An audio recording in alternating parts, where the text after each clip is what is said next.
The Kenya Space Agency is set to launch its second nano-satellite christened Taifa 1 in April this year in California, United States of America. Taifa 1 satellite is an Earth observation satellite with a payload designed to provide multispectral imagery of Kenya that will be useful for environmental monitoring, natural resources management, agriculture, disaster risk mitigation and security, among others. The satellite will be a game changer in enhancing Kenya's access to real-time data that is crucial in socio-economic development spheres such as urban planning, agriculture, reforestation, climate change, telemedicine, among others. Increasingly, government are making decisions based on data on various issues. The best platform and instrument to collect data is SITRITE. Data on agriculture, data on minerals, data on energy, data on our forest cover, data on urbanization. So the best instrument to capture data now in the age we are in is SITRITE. Obtaining reliable and cost-effective data is critical in addressing societal changes effectively. Therefore, satellite data can be used by the government to improve its ways of predicting calamities, detecting security threats, managing natural resources, and regulating urbanization.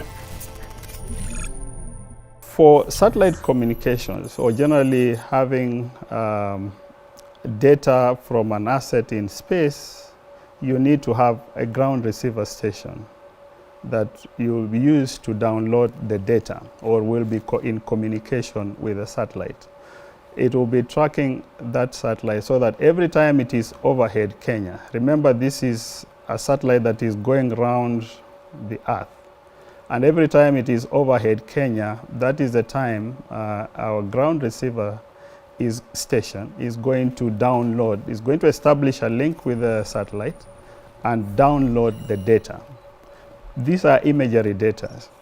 So as now to see how that is connected to the farmer. So if, for example, you use that satellite imagery to characterize the condition of crops, for example, you are able to say that this is land that is under maize. And because that satellite will be going over Kenya every time, so there will be a series of those imageries which with the right kind of hardware on the ground receiver station, you are able to look at the progression of, for example, that farm, okay, and see the condition of that crop.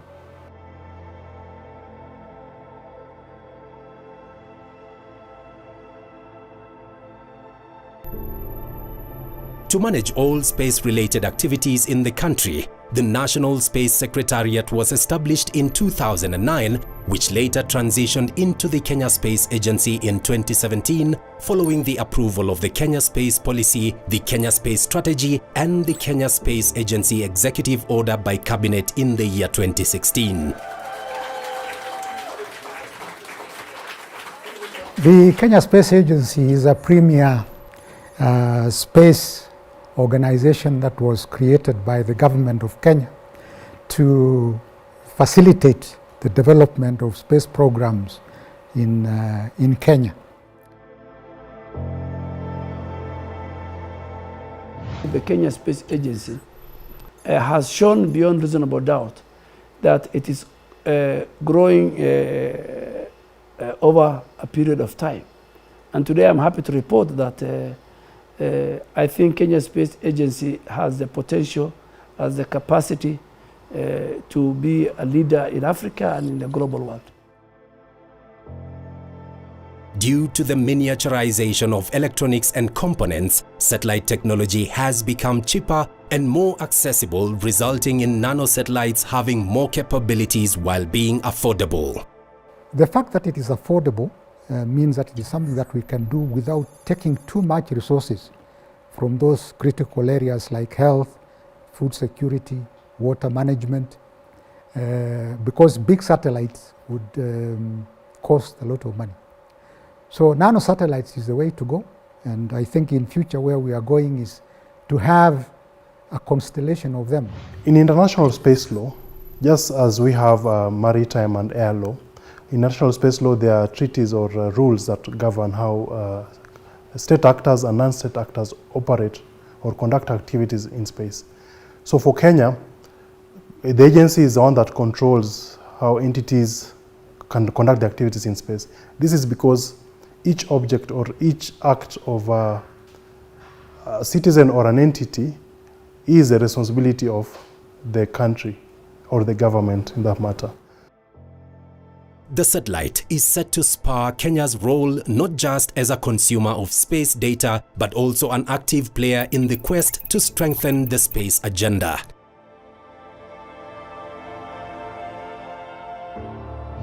Space technology is critical. It's critical for the military, it's critical for government in improving the socio-economic aspects of its people. Kenya is on the equator. And Kenya being in the equator, then it is a very, very important position globally to collect data from the space. In the development of Taifa 1 nanosatellite, a team of Kenyan engineers, both electrical and mechanical, were identified to implement the project. They underwent a customized training on the space environment, orbital mechanics, and design of space systems to be able to understand and design a mission that would survive the extreme space environment. The Human Resource Department and the Kenya Space Agency sourced and engaged electrical engineers, mechanical engineers who were trained to develop the Taifa 1 satellite. We have had a long journey coming up to this point, and I'm also happy to present that apart from this development, we have also been able to do additional hardware. This board that I have with me here today is the Sayari Labs payload processor, which we designed internally fully at this facility and is currently has gone to space. So it is a radio module that we believe that once successfully tested in space will be able to support our future missions. In my role as a team lead, I was responsible in coordinating between our team that is developing the subsystems here in Kenya and also our partners outside. In the coordination, we were doing a lot of communication as well as ensuring that all the subsystems are on the same page.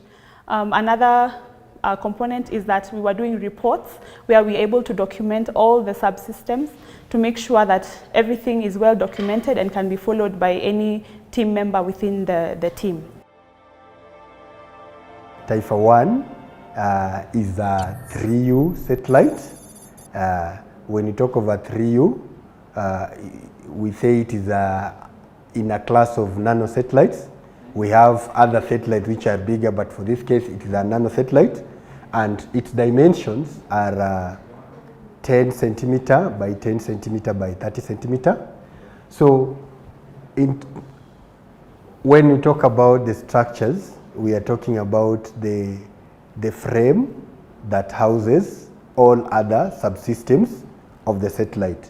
The structure is something like this.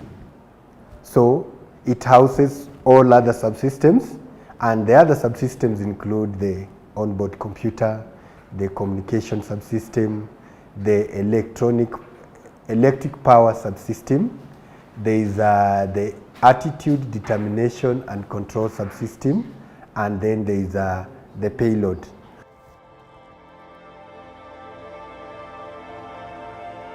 After the launch, our role as electrical engineers will be to operate the satellite and also to monitor the performance of the satellite, making sure that every parameter that was set and every functionality that the satellite is supposed to perform performs well, and also monitoring the health checks of the satellite.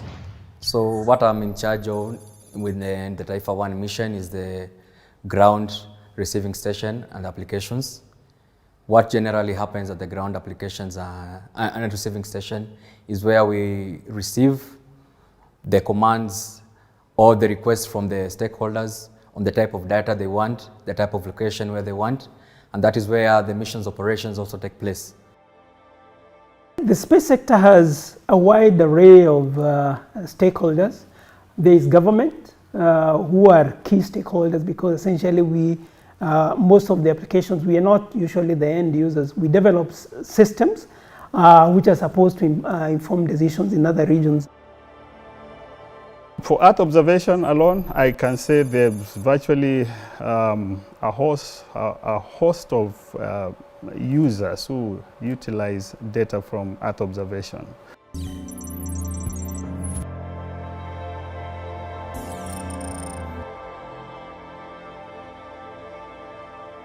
Here at ICPAC, one of the things that we are doing specifically in the IGA Disaster Operations Center is building early warning applications, which we believe will be able to help our member states act early before the disaster hits. One of the key components of early warning systems is Earth observation data, and that is where Kenya Space Agency comes in. We use a lot of Earth observation data from different satellites at the moment to be able to build applications that can be used to inform decisions and policies as well. We're really looking forward to integrating the data from Taifa One into the systems that we're developing here at ICPAC. Locate IT, or what sometimes people refer to as Locate It, is a geo-ICT company based here in Nairobi, Kenya. So Locate It and Kenya Space Agency have been partnering over the last couple of years on very specifically a project we call AfriCultures, which is use of remote sensing technologies to enhance agricultural productivity in Africa. And this presents an opportunity for us to continue developing applications that will serve and address our societal needs. My name is Kenneth Chepkwony. I'm a program manager at Tomorrow Now, which is a non-profit that works to bridge the gap between next generation weather and climate solutions and communities that need them most. We do this by leveraging philanthropic capital as well as innovative partnerships with organizations including Kenya Space Agency, who've been a key stakeholder that we've been keen to work with. So Tomorrow Now is currently working on an MOU with the Kenya Space Agency, and the idea will be to leverage some of the quality data that the Kenya Space Agency is looking to generate and what they already have. Yes, so Akiba Mashinani Trust supports a group of people living in informal settlements known as Muungano wa Wanavijiji, who have come together to advocate for the rights of the people that are living in the informal settlements. So the launch of this new satellite, I believe it's going to make the work that Akiba Mashinani Trust does more easier, in that we'll be able to get a clearer imagery. So what we do in most cases is that we get images from satellite imageries, we digitize them to come up with shapefiles. And one of the challenges that we get is that some of these images are not very clear. So we are hoping that these images from this new satellite are going to be clearer, and that will make our mapping exercise very simple. The DRSS stands for Directorate of Resource Survey and Remote Sensing. The relationship between DRSS and the Kenya Space Agency has been there for quite a long time, since the inception. And this is due to the fact that actually both institutions are applying remote sensing technology in implementation of their core mandate. So there's the issue of application of satellite data in undertaking most of the programs that address socio-economical issues in Kenya. So these two institutions have been in collaboration for quite a long time. In fact, we also have a memorandum of understanding between the two institutions that affirms the strong relationship between these two agencies. Kenya's historic launch of the Taifa One nanosatellite will be incomplete without a brief look into history. Kenya's forays into space dates back to 1964, when the San Marco Equatorial Range, now known as the Luigi Broglio Malindi Space Center, was established. As a result of the strides, the first satellite, San Marco 2, was launched into orbit from the Malindi-based station on 26 April 1967.